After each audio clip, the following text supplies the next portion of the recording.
Bueno, en esta clase vamos a darle continuidad a esta unidad 2.5 que se refiere a los premolares inferiores. Y en la clase pasada nosotros ya conocimos al primer premolar inferior. En la clase de hoy vamos a conocer al segundo premolar inferior. Y yo les había dicho en su momento que son dos dientes muy diferentes en lo que se refiere a la descripción anatómica. Por eso es que yo preferí describirlos en forma individual. Este es el diente que nosotros vamos a modelar anatómicamente, así que por eso es que me tomé la parte para poder brindarles la descripción exacta, precisa y completa de esta pieza dentaria. El segundo premolar inferior es el quinto diente de la arcada dentaria inferior a partir de la línea media. También, al igual que el primero, es un diente que forma parte del grupo de los premolares inferiores, pero en sus relaciones por mesial se relaciona con el primer premolar inferior y por distal ya lo hace con el primer molar inferior. Este diente es un diente muy particular y se van a dar cuenta por la descripción que vamos a hacer, y atiendan bien esto, que es el primer diente de los que venimos estudiando que presenta variaciones en su anatomía. No solamente en lo que se refiere a la forma que tiene la cara oclusal, sino a los lóbulos que presenta la corona de este segundo premolar inferior. ¿Qué quiere decir? Que no todos los segundos premolares inferiores son iguales. Hasta ahora nosotros fuimos conociendo dientes que en la generalidad de los casos, bueno, presentaban una determinada cantidad de lóbulos, 4, la distribución de los lóbulos era 3 vestibulares y 1 lingualo palatino, y no había mucha diferencia, o no había en todo caso ninguna variedad, siempre eran dientes de esa característica en lo que se refiere a número y distribución de lóbulos. Pero el segundo premolar inferior es un diente que puede presentarse de distintas maneras en lo que se refiere a su anatomía. Es un diente que de por sí, no en todas las personas, nosotros vamos a encontrarla de la misma forma a nivel de su cara oclusal, a nivel de la corona, a nivel de la forma que tienen los contornos oclusales. Por eso el segundo premolar inferior, aquella vez cuando estudiamos a los números de lóbulos o a los lóbulos que conforman la corona de este diente, había una clasificación de este diente porque es un diente que puede clasificarse. Vale decir que no siempre son iguales los segundos premolares inferiores. Por eso ustedes ven aquí, incluso en esta imagen que les traje, distintas formas de cara oclusal de acuerdo a la forma del surco principal. En principio, este diente nosotros lo vamos a clasificar. Antes de conocer a este diente, vamos a establecer cuáles son los tipos de segundos premolares inferiores que podemos tener, que podemos ver, y de hecho que vamos a conocer en la clase de hoy. ¿Cómo se clasifican los segundos premolares inferiores? Se clasifican de acuerdo a la cantidad de lóbulos que presenta la corona. Desde ese punto de vista, hay que entender que no siempre presenta el mismo número de lóbulos. Van a haber situaciones en donde se presente con una determinada cantidad de lóbulos y otras ocasiones con otro número de lóbulos. Vamos a clasificar a este diente de acuerdo a la cantidad de cúspides que presenta su cara oclusal. Hasta aquí vimos dientes bicuspidios, premolares bicuspidios. Bueno, este diente es excepción en una de sus variedades a ese número de cúspides. Vamos a conocer cómo se clasifica el segundo premolar inferior de acuerdo a la forma del surco principal de la cara oclusal. Y vamos a conocer las variedades de segundos premolares de acuerdo a la forma del contorno oclusal. Quiere decir que este es un diente, atiendan bien, que se puede presentar de distintas formas. No como los que anteriormente estuvimos conociendo, que generalmente presentan una sola forma en cada una de sus caras y una anatomía básica. Bueno, este diente puede presentar variedades. Vamos a desglosar un poquitito cada una de estas clasificaciones. De acuerdo a la cantidad de lóbulos que presenta la corona, el segundo premolar inferior es un diente que puede presentar 4 lóbulos, de los cuales la distribución son 3 bucales y 1 lingual, así como el resto de los premolares. Aquí tenemos un ejemplo de un segundo premolar inferior tetralobulado, con 4 lóbulos, 3 lóbulos vestibulares, 1, 2, 3, y un lóbulo lingual. En ese sentido, parecido al primer premolar inferior. Pero hay variedades de segundos premolares inferiores que pueden presentar 5 lóbulos. Aquí tenemos a un diente con 5 lóbulos, a un segundo premolar inferior con 5 lóbulos, en donde 3 lóbulos se ubican en la cara vestibular y 2 lóbulos se ubican en la cara lingual. ¿En dónde está la diferencia entre estas dos variedades de segundos premolares inferiores? En el número y en la distribución de los lóbulos. Porque podemos tener segundos premolares inferiores con 4 y con 5 lóbulos. Esto es indistinto. Hay personas que tienen segundos premolares inferiores con 4, otros que las tienen con 5. Pero siempre es simétrico. Vale decir que si ustedes ven en la cavidad bucal de un paciente un segundo premolar derecho con 5 lóbulos, bueno, el izquierdo también va a tener 5 lóbulos. Generalmente la anatomía es simétrica. La diferencia está en la cara lingual. ¿Por qué? Porque en la variedad de 4 lóbulos va a haber un lóbulo lingual y en la variedad de 5 lóbulos va a haber 2 lóbulos por lingual. Siempre van a ser 3 lóbulos por vestibular. Cuando el segundo premolar inferior presenta 4 lóbulos a nivel de la corona, en la cara oclusal es un diente que presenta 2 cúspides. Es un diente bicuspídeo, con una cúspide bucal y una cúspide lingual. Así que, de acuerdo a la cantidad de lóbulos, de cúspides en la cara oclusal, podemos tener dientes segundos premolares bicuspídeos, con 2 cúspides. En este caso, el bicuspidio es el segundo premolar que tiene 4 lóbulos. Y cuando tiene 5 lóbulos a nivel de la corona, es un diente que puede presentar, mucho ojo, 3 cúspides. Una cúspide bucal y 2 cúspides linguales. Este es el único premolar de los 4 que conocemos que puede presentar 3 cúspides. Ni el primer premolar inferior, ni mucho menos ninguno de los 2 superiores pueden presentar 3 cúspides. Es el segundo premolar inferior, el único premolar que puede presentar 3 cúspides. Así como, por ejemplo, dijimos que el primer premolar superior es el único que puede presentar 2 raíces. Bueno, este diente, el segundo premolar inferior, es el único que puede presentar 3 cúspides. La variedad tricúspidea se da en el segundo premolar inferior con 5 lóbulos, 3 bucales y 2 lóbulos linguales. En este caso, cada lóbulo lingual está coronado en oclusal por una cúspide. Así que tenemos a la clasificación de los segundos premolares inferiores, de acuerdo a la cantidad de lóbulos, 4 o 5 lóbulos. De acuerdo al número de cúspides, 2 o 3 cúspides. Podemos tener segundos premolares inferiores con distintas formas de surco principal en la cara oclusal. Y aquí, una vez más, esto va de la mano a la cantidad de cúspides que presenta el diente. Porque en el caso de los segundos premolares bicuspídeos, el surco principal, la verdad es que junto con los surcos secundarios, puede presentar una forma de H, pueden presentar forma de U y puede presentar forma de V, una V corta. Podemos tener segundos premolares inferiores con surco principal en forma de H, de U y de V. Esto es en el caso de los bicuspídeos. Y en el caso de los segundos premolares tricuspídeos, podemos tener un surco principal en forma de una Y y un surco principal en forma de una T. Surco principal en forma de I, en forma de T. En este caso, en ambos casos, la patita de la Y vendría a ser, para que me entiendan bien, y de la T vendría a ser el surco que va a separar a las 2 cúspides linguales. Así se clasifica el segundo premolar inferior de acuerdo a la forma del surco principal. Y por último, el segundo premolar inferior también se puede clasificar de acuerdo a la forma del contorno oclusal. ¿Qué quiere decir, o qué estoy queriendo decir con todo esto? Que no siempre vamos a ver un segundo premolar inferior con una determinada cantidad de lóbulos, con una determinada cantidad de cúspides. Puede variar. También el surco principal puede variar. Y por último, la forma del contorno oclusal. El contorno oclusal es la silueta que tiene la cara oclusal.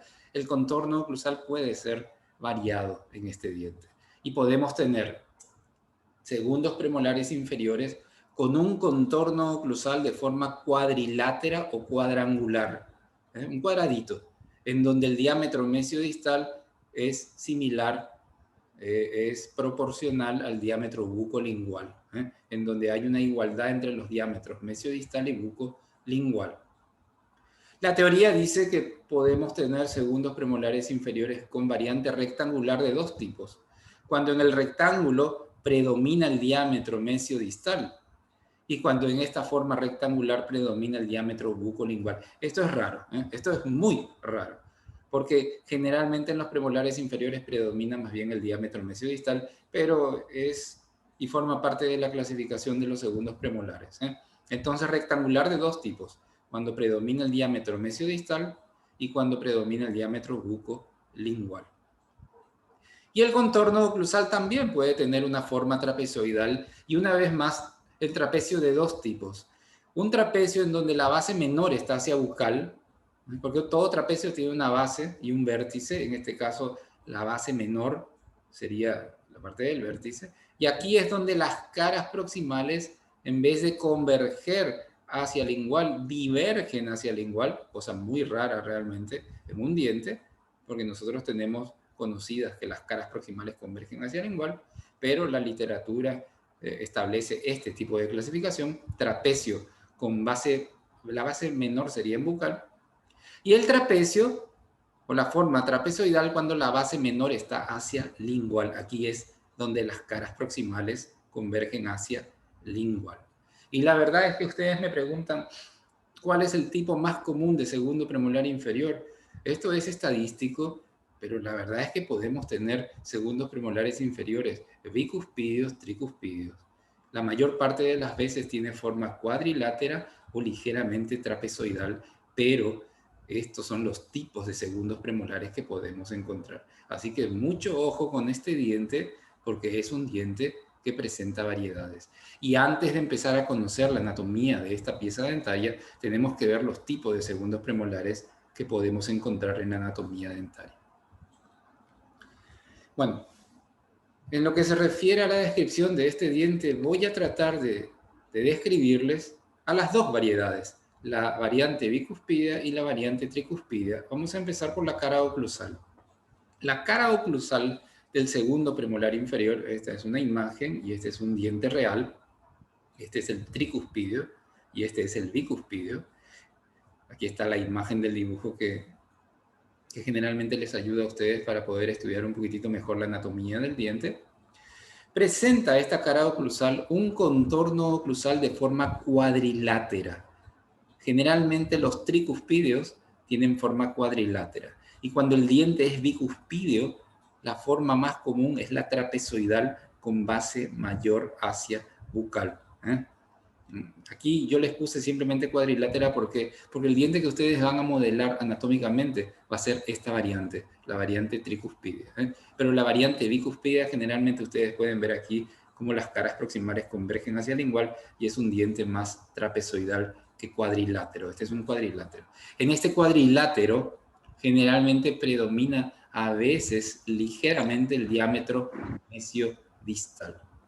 Los límites de esta cara oclusal son el límite bucal, el límite mesial, el límite distal y el límite lingual. Los 4 límites de la cara oclusal.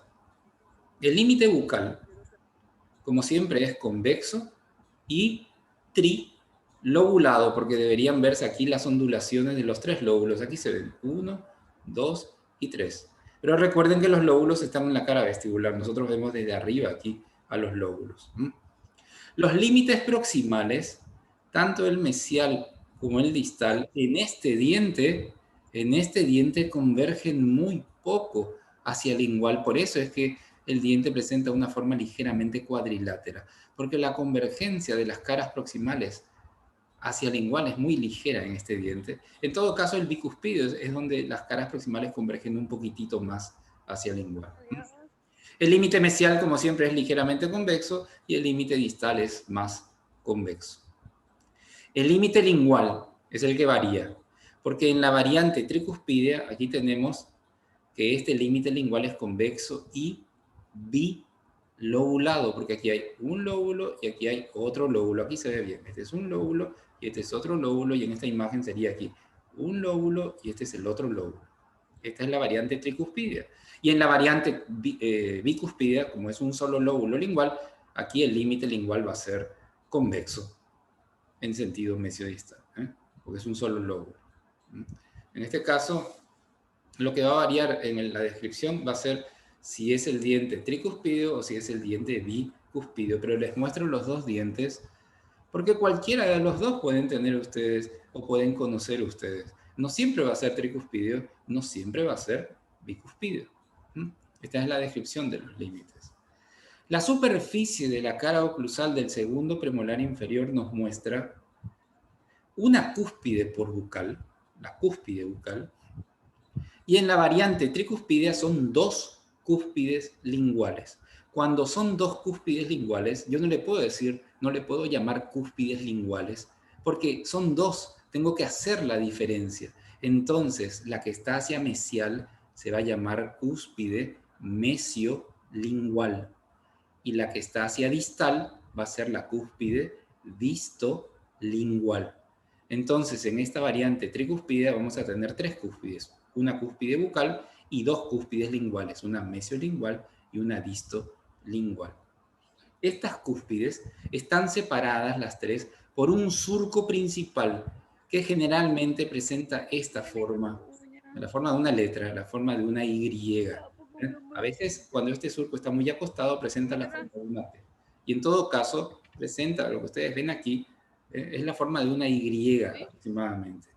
En la unión de las tres partes de la Y, aquí hay una fosita principal. Esta es una fosita principal. Este es el premolar que presenta en la cara oclusal una fosita principal. Como está en el centro, es principal. Esta fosita principal está más cerca de la cara lingual y de la cara distal. Está más próxima a la cara lingual y distal. Aquí se reúnen las tres partes de la Y. Y esta parte, esta porción sería la patita, como yo le llamo, de la Y, vendría a ser el surco que separa a las dos cúspides linguales. Este surco va a ser el surco ocluso lingual. Este es el surco ocluso lingual, el surco que separa a la cúspide mesiolingual de la distolingual. Estas tres cúspides, la bucal, la mesiolingual y la distolingual, las tres cúspides están formadas por facetas armadas unidas por una arista armada, las tres, la bucal y las dos linguales. Este es el único diente en donde nosotros vemos tres cúspides de forma diferente. En el tamaño cuspideo, estas tres cúspides se diferencian porque la bucal es la mayor, es la más ancha, es la más alta, la más grande. Y entre las dos linguales, primero está la mesiolingual y la más pequeña es la distolingual. Ese es el orden de tamaño cuspideo de mayor a menor. Bucal, mesiolingual, distolingual. El surco principal termina hacia los lados de la cara oclusal en dos fositas secundarias. Una hacia mesial va a ser la fosita secundaria mesial y otra hacia distal va a ser la fosita secundaria distal. Aquí el surco se divide en dos surcos secundarios, hacia mesial, hacia distal, que se van hacia los ángulos y delimitan estos dos espacios triangulares que van a ocupar los rebordes marginales, el reborde marginal mesial y el reborde marginal distal. Ambos rebordes tienen forma triangular. Estas fositas secundarias están en un mismo plano. No es como el primer premolar inferior que están en planos distintos. Bueno, este es el segundo premolar inferior de variante tricuspideo. ¿Qué elementos anatómicos tiene? Bueno, tiene una cúspide bucal y tiene dos cúspides linguales, una mesiolingual y una cúspide distolingual. Tiene un surco principal que puede tener la forma de una Y o de una T. Tiene una fosita principal que está más cerca del lingual y de distal.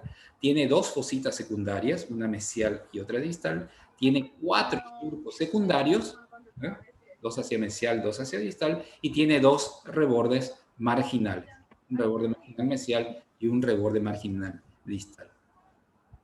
Y si ustedes me preguntan por el segundo premolar inferior bicuspideo, el segundo premolar inferior bicuspideo tiene un surco principal que separa a las dos cúspides de la cara oclusal a la bucal de la lingual. Este surco principal es el que puede tener forma de U, de B o de H. Pero no hay un surco aquí ni hay una fosa principal, porque es una sola cúspide lingual. Y en este caso, lo que sí hay son dos fositas secundarias, dos surcos secundarios hacia mesial, dos surcos secundarios hacia distal y dos rebordes marginales de forma triangular.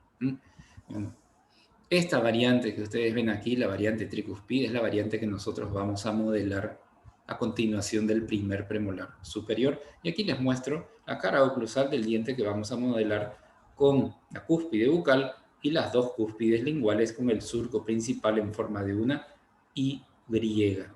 ¿Okay? Bueno, si bien es cierto, es un diente que puede presentar dos, puede presentar tres cúspides, bueno, nosotros vamos a modelar la variante tricuspidea de este diente.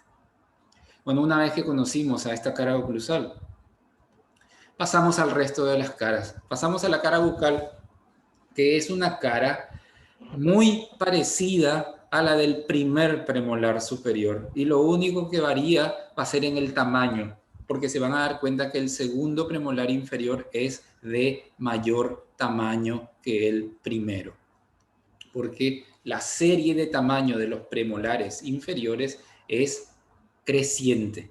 El primer premolar es más chico, el segundo premolar es más grande. Eso lo vamos a ver después al final cuando hagamos una comparación de ambas piezas dentarias.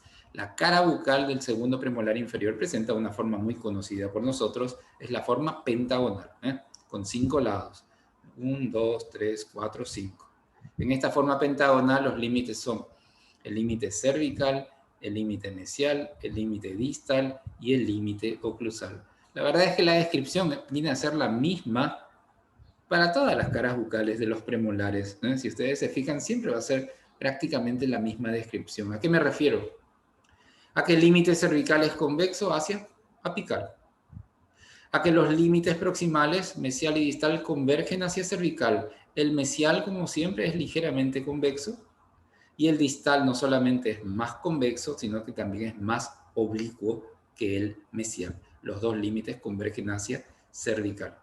El límite oclusal, como ustedes ven aquí, está formado por los dos brazos o vertientes de la cúspide bucal. El brazo mesial y el brazo distal, que aquí los vemos en un derecho, brazo mesial y brazo distal, que prácticamente son brazos iguales. No hay diferencia entre la vertiente mesial y la vertiente distal.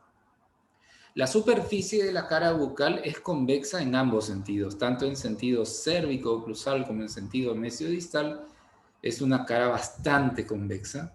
Y los elementos anatómicos de la cara bucal, como los de la cara bucal de cualquier premolar, son la convexidad de Mühlreuter, que es la característica de esta convexidad, de la cara bucal, porque la convexidad de Mühlreuter está en la cara vestibular de todos los dientes. Las dos líneas del desarrollo convergentes hacia cervical, línea de desarrollo mesial, línea de desarrollo distal de igual longitud, que son las que separan estas dos líneas a los tres lóbulos, el lóbulo mesio-bucal, el centro bucal y el disto bucal. Como siempre, tanto en los caninos como en los premolares, el lóbulo centrovestibular es el mayor, es el más ancho, es el más largo y es el más prominente, el más saliente, es el que le da la gran comba y la gran convexidad a esta cara vestibular. Entonces los elementos anatómicos son la convexidad de Mühlreuter, las líneas del desarrollo y los lóbulos del desarrollo. Es muy parecida esta cara vestibular a la del primer premolar inferior. La que es variable, evidentemente, va a ser la cara lingual. ¿Y por qué es variable? ¿A qué me refiero? A que esta cara lingual depende y va a variar de si es un diente tricuspideo, porque van a haber dos lóbulos linguales, o bicuspideo, porque va a haber un solo lóbulo lingual. En cualquiera de los casos se describe a la cara lingual con la misma forma. Aquí vemos al tricuspideo, les cuento. Se describe con la misma forma, de forma pentagonal, y con los mismos límites, de hecho, porque aquí está el límite cervical, este es el límite mesial, este es el límite distal y este es el límite oclusal. Este es el límite oclusal. Bueno, ¿cómo son esos cuatro límites? El límite cervical es convexo hacia apical. Los dos límites proximales, el mesial y el distal, convergen, se estrechan hacia cervical. El límite mesial es ligeramente convexo, casi recto, y el distal es más convexo, y ustedes se pueden dar cuenta cómo también es más oblicuo, más convergente que el mesial. El límite oclusal, en el caso del diente que presenta una sola cúspide en la cara oclusal por lingual, va a tener o se va a describir como es un límite que presenta dos vertientes o dos brazos, correspondiente a la cúspide lingual, porque es una sola cúspide la que nosotros vemos aquí, porque esta es la variante bicúspide.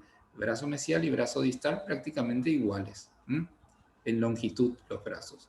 Pero en el caso de un diente tricuspideo, como hay dos cúspides por lingual, vamos a ver los dos brazos de cada cúspide lingual, porque esta es una cúspide lingual y esta es la otra cúspide lingual. Aquí vemos los brazos de una cúspide y aquí los brazos de la otra cúspide, que se diferencian en tamaño. Ustedes pueden ver que la mesiolingual es mayor que la distolingual. En todo caso, el límite oclusal, en el caso del diente tricuspideo, presenta los brazos o vertientes de las dos cúspides linguales. La superficie también varía en un diente bicuspideo y en un diente tricuspideo, en un diente con un solo lóbulo lingual y un diente con dos lóbulos linguales. Porque en el caso de que presentemos o de que veamos a un segundo premolar inferior con un solo lóbulo lingual, bueno, la superficie va a ser convexa tanto en sentido mesiodistal como en sentido cérvico-oclusal, y es una superficie convexa, uniforme y sin elementos anatómicos. Pero cuando tengamos dos lóbulos linguales, tenemos aquí que esta convexidad es bilobulada, es una convexidad doble que suele estar separada por un pequeño surco que proviene de la cara oclusal. Este es el surco oclusolingual que viene de la cara oclusal y que atravesó la cara oclusal para pasar aquí a la cara lingual. Este surco oclusolingual es el que separa al lóbulo mesiolingual del lóbulo distolingual. Ustedes ven que son dos caras linguales diferentes, porque aquí hay un solo lóbulo lingual y aquí hay dos lóbulos linguales. Aquí debería estar el surco ocluso lingual. Por eso es que la superficie, en lo que se refiere a elementos anatómicos, evidentemente que va a variar. Y como nosotros estamos describiendo al diente tricuspideo como el que vamos a hacer, porque ese es el que me interesa que ustedes entiendan, aquí tenemos al surco ocluso lingual y los dos lóbulos linguales, el mesiolingual y el distolingual.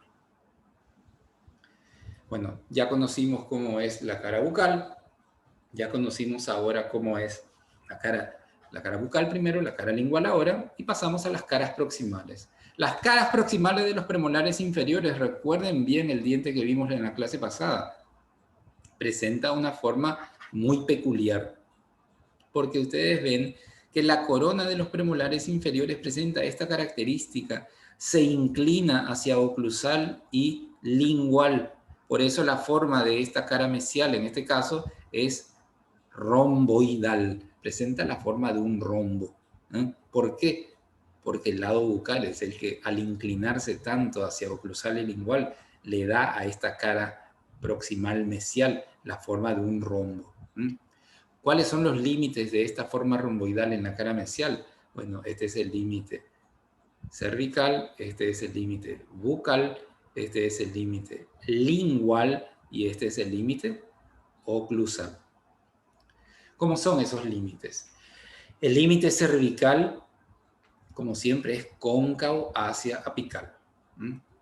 El límite bucal es marcadamente convexo y se inclina notablemente hacia oclusal y lingual. Ustedes ven cómo este límite se inclina, porque la cara bucal se inclina francamente hacia oclusal y lingual. El límite lingual, sin embargo, es un límite ligeramente convexo y no es tan alto no es tan largo en todo caso como el bucal, porque el límite bucal siempre es un poco mayor que el límite lingual. Ligeramente convexo, ¿ven? La diferencia que hay en altura entre la cúspide bucal y las cúspides linguales. Por eso la cara bucal es mayor y la cara lingual es menor. Y el límite oclusal corresponde a la arista del reborde marginal mesial, porque lo que nosotros vemos aquí es la parte alta del reborde marginal mesial. La superficie de la cara mesial es ligeramente convexa, tanto en sentido bucolingual como en sentido cérvico oclusal. No presenta elementos anatómicos, es lisa y es uniforme. Termina la sesión y vuelven a entrar, por favor, al vínculo para culminar el desarrollo de esta clase, ¿eh? Así que esta es la descripción de esta cara mesial, muy parecida a la del primer premolar inferior. Ya tendremos oportunidad de comparar a ambos dientes para que se den cuenta las grandes diferencias que hay entre un segundo y un primer premolar inferior. Esta es la cara mesial con su característica descriptiva: forma romboidal, los 4 límites y la superficie. Pasamos ahora a la otra cara.